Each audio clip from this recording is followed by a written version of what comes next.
Hello students, welcome to my YouTube channel, Welcome Scholars, and we are reading class 10th biology chapter or environment.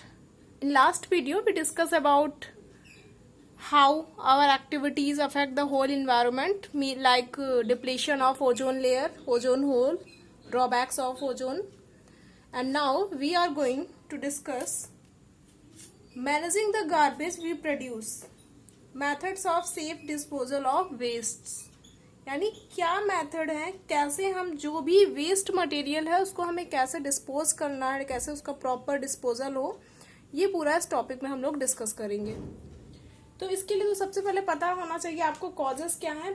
जैसे कि आप बता सकते हैं population जो है वो इंक्रीज होती जा रही है, rapid increase in human population lead to safe disposal of waste, कैसे हम सेफ डिस्पोजल करें। तो इसमें जो क्या रीजन होते हैं तो उसमें आप बता सकते हैं rapid increase in human population, improvement in life style, deforestation, क्योंकि प्लांट ही नहीं बचे हैं। अब जब प्लांट ही नहीं है तो जो CO2 फिक्सेशन प्लांट्स कर रहे थे फोटोसिंथेसिस के थ्रू वो भी स्टॉप हो रहा है। तो अभी हमें यहाँ पे क्या करना है, कुछ मेथड्स हैं वो अपनाने हैं for the proper best disposal of waste material. तो अभी इसके लिए पता होना चाहिए आपको सीवेज क्या होता है। अब यहाँ पे फर्स्ट क्वेश्चन आता है कि सीवेज क्या है या गार्बेज क्या है। तो आप बता सकते हो हाउस होल्ड वेस्ट, जो भी घर का होता है हाउस होल्ड वेस्ट होता है उसको हम नॉर्मली गार्बेज बोलते हैं। और इसी के साथ साथ सीवेज का मतलब होता है वेस्ट वाटर, जो वाटर हमारे घरों से जा रहा है, इंडस्ट्री से जा रहा है, उसको आप सीवेज बोल सकते हो। और every household produce a lot of garbage waste daily. और इस गार्बेज में क्या क्या हो सकता है आपको खुद ही पता है। फ्रूट एंड वेजिटेबल पील्स हो सकते हैं, वेस्ट पेपर हो सकता है, अनवांटेड प्लास्टिक ऑब्जेक्ट्स हो सकते हैं, जैसे कि मार्केट से सब्जी लाए हैं तो पॉलीथीन है तो पॉलीथीन हो सकती है उसमें। ग्लास आर्टिकल्स हो सकते हैं जैसे ग्लास बॉटल है, मेटल के ऑब्जेक्ट हो सकते हैं, अल्युमिनियम फॉयल हो गया, ये सब चीजें हो सकती हैं। या फिर पता चला कोई ओल्ड टॉर्न क्लॉथ है, डिस्कार्डेड शूज हैं, तो ये सभी चीजें, ये सब किसके एग्जांपल्स हैं, गार्बेज के। अब इस गार्बेज में कुछ तो होते हैं, आपने पढ़ा था फर्स्ट वीडियो में, बायोडिग्रेडेबल, और कुछ कैसे होते हैं नॉन बायोडिग्रेडेबल। तो बायोडिग्रेडेबल तो हमारे लिए कोई इफेक्ट नहीं है उनका, क्योंकि वो तो इजिली डिकम्पोज हो सकते हैं, तो वो तो प्रॉपर अपना काम कर रहे हैं। अभी हमें यहाँ पे क्या पढ़ना है कि जो नॉन बायोडिग्रेडेबल होते हैं उनको हम कैसे प्रॉपर डिस्पोजल करें जिससे कि वो आगे चल के हमारे लिए कोई डेंजर ना बने। तो वही यहाँ पे पढ़ना है हम लोगों को कि disposal of waste means to get rid of waste. Disposal of waste should be done in scientific way. There are different methods of waste disposal. Some of the important modes of waste disposal are discussed here. First आता है recycling, नाम से ही लग रहा है recycling. री का मतलब क्या होता है, अगेन, साइक्लिंग, यानी कि कुछ वेस्ट मटेरियल होते हैं solid waste like paper, plastic, metals, इन सबको हम क्या कर सकते हैं, रिसाइकल कर सकते हैं। अब रिसाइकल क्या होता है, फॉर एग्जांपल कि आपके घर में न्यूज़पेपर डेली आता है, तो न्यूज़पेपर जब आता है तो रैक पिकर्स जो होते हैं कबाड़ी वाले, आप उनको दे देते हो, पेपर मिल में वो जाता है पेपर, और फिर से वो क्या होता है न्यू पेपर फॉर्म होके आ रहा है। तो ये प्रोसेस जो हुई वो क्या हुई, रिसाइकल हुई। ठीक है, रिसाइकल का मतलब होता है ओल्ड वेस्ट मटेरियल से न्यू फॉर्म कर देना। ठीक है, वेस्ट मटेरियल्स न्यू, या लिख सकते हो आप फॉर्म न्यू प्रोडक्ट। ठीक है, एग्जाम्पल भी आप इसमें दिए गए हैं तो ये एग्जाम्पल भी लिख के यहाँ पे आप अच्छे से बता सकते हो। अब इसके बाद ये ऐसा नहीं है कि घर पे जो पेपर होता है उसी में ये आप मेथड अप्लाई कर सकते हो, ये मेथड अलग भी होता है। जैसे कि फॉर एग्जांपल प्लास्टिक का कोई बैग है, बकेट है, बाउल है, कप है, प्लेट है, ये भी, इन सबको भी हम रिसाइकल कर सकते हैं। इनको रिसाइकल करने के लिए इनको मेल्ट करना पड़ेगा, मेल्ट करने के बाद इनको डिफरेंट शेप में हम डाल सकते हैं। ठीक है, नेक्स्ट आपका आएगा preparation of compost. Preparation of compost, compost का मतलब क्या होता है, खाद। अब इसके लिए हम क्या करते हैं, बायोडिग्रेडेबल डोमेस्टिक वेस्ट। डोमेस्टिक का मतलब होता है हमारे घरों से जो जा रहा है कूड़ा, ठीक है, हमारे घरों से। अब घर से क्या जाएगा तो इसमें आपको बताना है बायोडिग्रेडेबल, वर्ड मैंने यूज किया बायोडिग्रेडेबल। अब यहाँ पे बता सकते हो, यानी कि फ्रूट एंड वेजिटेबल पील्स होंगे इसमें, लीव्स ऑफ कोई पॉटेड प्लांट आपके घर में, उसकी लीव्स हो सकती हैं इसमें, यानी जो भी बायोडिग्रेडेबल होगा वही हो सकता है। अब इसको हम क्या करते हैं, can be converted into compost by burying in a pit dug into ground and used as manure. आप एक गड्ढा मतलब उसको खोद लीजिए, डग दिया है आप यहाँ पे कि आपने एक गड्ढा जो था ग्राउंड में उसको खोद दिया, उसके अंदर ये बायोडिग्रेडेबल सब्सटेंस आपने उसमें बरीड कर दिया। अब क्या होगा, कुछ टाइम बाद क्या बन जाएगा, वहां पे मैन्योर बन रही है और उस मैन्योर को हम यूज करते हैं जो भी सब्सटेंस है। तो इस तरह से यहाँ पे लिख सकते हैं प्रिपरेशन ऑफ कंपोस्ट। नेक्स्ट आता है थर्ड, इंसिनरेशन। ये बहुत ही इंपॉर्टेंट है और इसका यूज किया जाता है मेडिकल वेस्ट मैनेजमेंट, यानी जो बायोलॉजिकल प्रोडक्ट्स होते हैं, केमिकल प्रोडक्ट्स होते हैं, अगर आप इनको क्या करोगे, ओपनली जला रहे हो तो क्या होगा, ये टॉक्सिक मटेरियल है। अब हॉस्पिटल में जितना भी वेस्ट होता है उनमें क्या होता है, इन्फेक्शन होगा ना, बैक्टीरियल वायरल इन्फेक्शन हो सकता है। तो वो इन्फेक्शन अगर आप जला दोगे तो एयर में तो उसके सारे मॉलिक्यूल्स एयर में आ जाएंगे, तो फिर नॉर्मली किसी भी पर्सन को वो डिसीज हो जाएगी ना। तो इसको हम ऐसे नहीं कर सकते ओपनली। इसके लिए क्या होता है, इंसिनरेशन का मीन्स आप लिख सकते हैं रिड्यूसिंग टू एस, यानी आपको राख बना देना है 1 सेकंड में।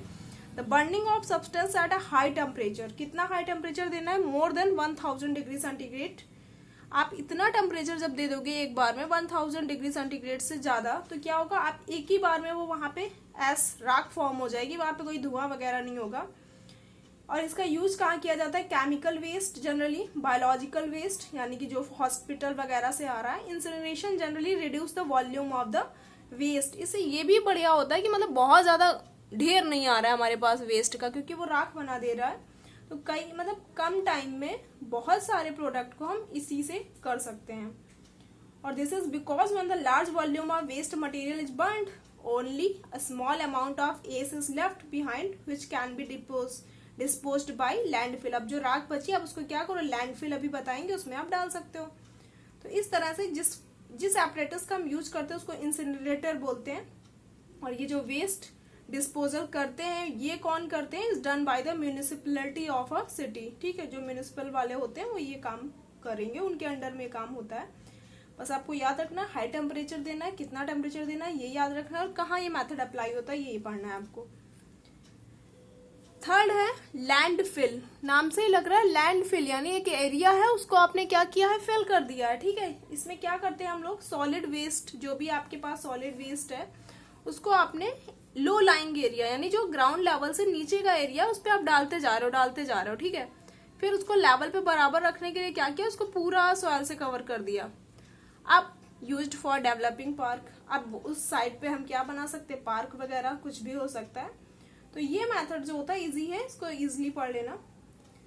नेक्स्ट मेथड है सेग्रीगेशन। सेग्रीगेशन का मतलब होता है it involve separation of different types of waste material.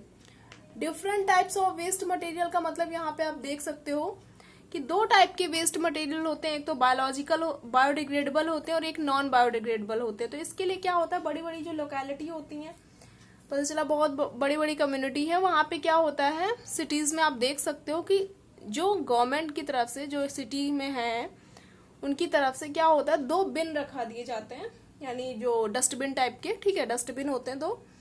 तो ग्रीन कलर का जो बिन होता है वो इंडिकेट करता है ग्रीन किससे रिलेट हो रहा है, फॉरेस्ट। ठीक है, यानी प्लांट्स। तो ग्रीन में हम डालते हैं बायोडिग्रेडेबल वेस्ट, और जो ब्लू कलर्ड बिन होता है उसमें क्या डालेंगे, नॉन बायोडिग्रेडेबल। यानी 2 टाइप के डस्टबिन रखे होते हैं, ग्रीन और ब्लू। ग्रीन में बायोडिग्रेडेबल डालेंगे, ब्लू में नॉन बायोडिग्रेडेबल डालेंगे। इससे वो उन्हें सेपरेशन नहीं करना होगा। अब हम खुद सेपरेशन करके कर रहे हैं तो वो आगे की प्रोसेस जो है वो कंटिन्यू कर सकते हैं। उसको बायोडिग्रेडेबल है, ठीक है, उसका यूज हम अदर मेथड में कर सकते हैं, जैसे भी हम लोगों ने पढ़ा प्रिपरेशन ऑफ कंपोस्ट, उसमें वो कर सकते हैं। और अगर नॉन बायोडिग्रेडेबल है तो उसको वो उस तरीके से डिस्पोज करेंगे। तो इस तरह से यहाँ पे उनको इजिली हो जाता है। तो ये मेथड भी पढ़ लेना है। फिर इसके बाद पढ़ना है आपको, और ये 2006 में अप्लाई हुआ था जनरली जिनके बहुत बड़े बड़े घर हैं उन सभी के लिए, मतलब ऐसी प्रॉब्लम आ रही थी जो बड़ी सिटीज में रहते हैं तो प्रॉपर डिस्पोज नहीं कर सकते, तो उनके लिए बेस्ट बेनिफिट मतलब था कि 1-2 गार्बेज बिन रख दो, जिससे कि वो इजिली वहां पे इतना तो कर ही सकते हैं ना वो। नेक्स्ट आता है सीवेज ट्रीटमेंट। तो सीवेज ट्रीटमेंट टॉपिक में आप बताओगे। अब इसमें क्या करते हैं, ये टॉपिक यहाँ पे बहुत डिटेल में नहीं पढ़ना है आपके सिलेबस में, क्लास 12th में तो ये चैप्टर 10 आप जब अगर लोगे बायो तो वहाँ पे बहुत डिटेल में आएगा, यहाँ पे आपके में डिटेल में है नहीं, फिर भी अगर आपको पढ़ना हो तो बताइएगा, आगे वीडियोस इसी पे स्पेशल बनेगा, क्योंकि यहाँ पे तो इतना डिटेल में नहीं बताया जा सकता और इतना सिलेबस में भी नहीं है आपके। सीवेज ट्रीटमेंट का मतलब एसटीपी सीवेज ट्रीटमेंट प्लांट होते हैं, कहाँ होते हैं, जहाँ इंडस्ट्री होगी, जहाँ कोई भी फैक्ट्री होगी वहाँ एसटीपी लगाए जाते हैं। अब उसमें क्या होता है, जो भी सीवेज है वो आरएसटीपी में, ठीक है। वहाँ पे दो प्रोसेस होती है, प्राइमरी एंड सेकेंडरी। प्राइमरी का मतलब होता है फिजिकल प्रोसेस, फिजिकल का मतलब वहाँ पे उस सीवेज को हम क्या करते हैं, पहले फिल्टर करेंगे जिससे कि उसकी लार्ज इम्प्योरिटी निकल जाए। फिर सेडिमेंटेशन करते हैं। सेडिमेंटेशन का मतलब होता है पानी आपने भरा, अगर उसमें बालू होगी, मिट्टी होगी, तो क्या होगी, आप उसको ऐसे छोड़ दीजिए बिना डिस्टर्ब किए, कुछ टाइम बाद देखोगे आप मिट्टी जो होगी वो नीचे बैठ जाएगी, तो वो जो सॉयल है सेटल डाउन हो रही है, कि उस प्रोसेस को क्या बोलते हैं, सेडिमेंटेशन। तो वही यहाँ पे प्रोसेस करते हैं। फिजिकल के अंदर ये दोनों प्रोसेस आती है, filtration and sedimentation. And the next process now biological process. Bio means life, तो यहाँ पे किनका और यूज करते हैं हम, माइक्रोब का। एरोबिक वहाँ पे बैक्टीरिया जाते हैं, वो एरोबिक बैक्टीरिया क्या करते हैं, उससे जितना भी वेस्ट मटेरियल है उससे ऑर्गेनिक मटेरियल जितना उसको कंज्यूम कर लेते हैं। फिर ये जो एरोबिक बैक्टीरिया, अब ये भी अच्छे नहीं है, इनको भी हमें हटाना है, तो इनको हटाने के लिए फिर एनारोबिक स्लज डाइजेस्टर होता है, उसमें वो ट्रांसफर करते हैं, वहाँ पे एनारोबिक बैक्टीरिया एरोबिक को कंज्यूम करते हैं।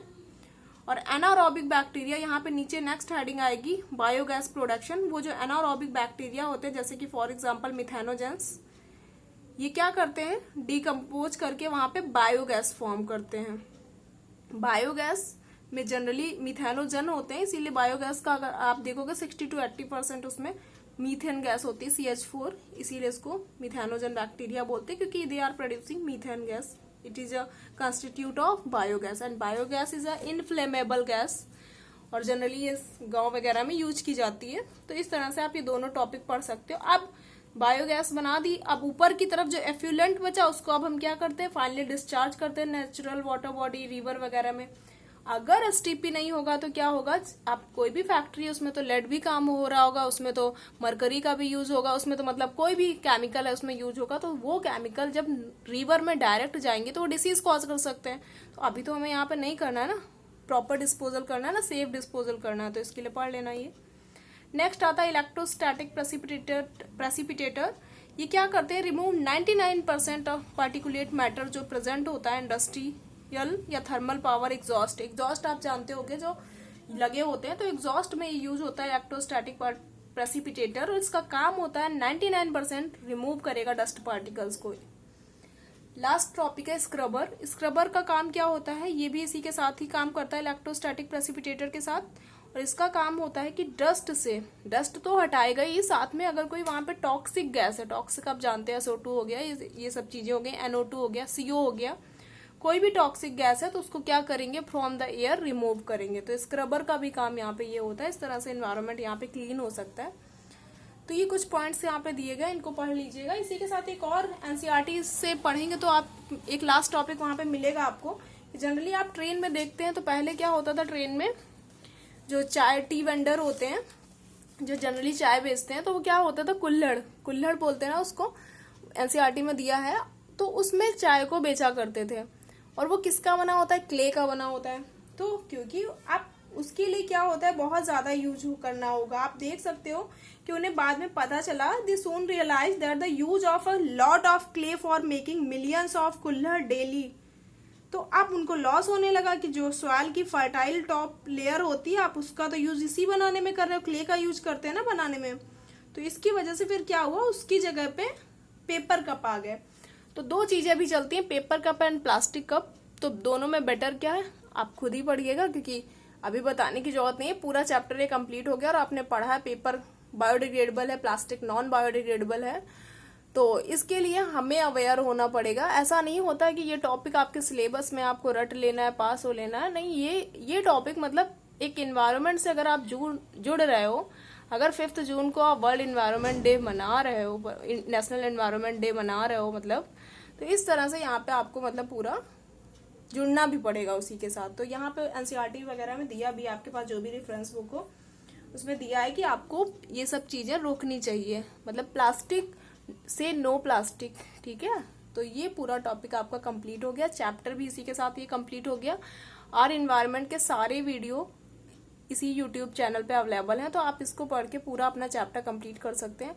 ये चैप्टर मतलब वैसे भी ऐसा होता है कि बच्चे इसको बहुत ही ज़्यादा लाइटली लेते हैं, बट एग्जाम में मैटर करता है, क्वेश्चन आते हैं इससे, तो इसको अच्छे से पढ़िएगा। और इसके बाद चैप्टर फर्स्ट से स्टार्ट करेंगे फिर से।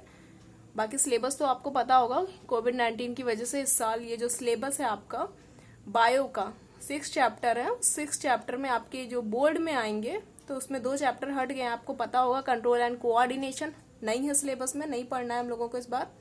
और इसी के साथ साथ लास्ट चैप्टर है मैनेजमेंट ऑफ नेचुरल रिसोर्सेज, वो आपका इंटरनल में आएगा बट बोर्ड एग्जाम में वो नहीं पूछा जाएगा। और इसी के साथ हेरिडिटी एंड इवोल्यूशन चैप्टर था, तो उसमें हेरिडिटी आएगा, इवोल्यूशन नहीं आएगा। और हाँ, आपको अगर हेरिडिटी का वीडियो देखना है तो आप इसी चैनल के क्लास 12th के जो वीडियो पढ़े हैं स्टार्टिंग के, मेंडल्स का लॉ क्या था, मोनो हाइब्रिड क्रॉस क्या है, डाई हाइब्रिड क्रॉस क्या है, तो उसके 3 वीडियो आपको मिल जाएंगे क्लास 12th का। आप देखेंगे अगर चैप्टर 5 वहां पे, तो सेम आपका ही चैप्टर है वो, तो आप उससे भी हेल्प ले सकते हो। तो आपका इस तरह से यहाँ पे मतलब चैप्टर 4 जो है वो भी कंप्लीट हो जाएगा। चैप्टर 4 और ये चैप्टर 5 और एनवायरमेंट, इन 2 के पूरे वीडियो अवेलेबल हैं, तो इसको आप देख के अपना पढ़ सकते हैं, कंटिन्यू कर सकते हैं। इसके बाद चैप्टर 1 से फिर से स्टार्ट करेंगे। Thank you.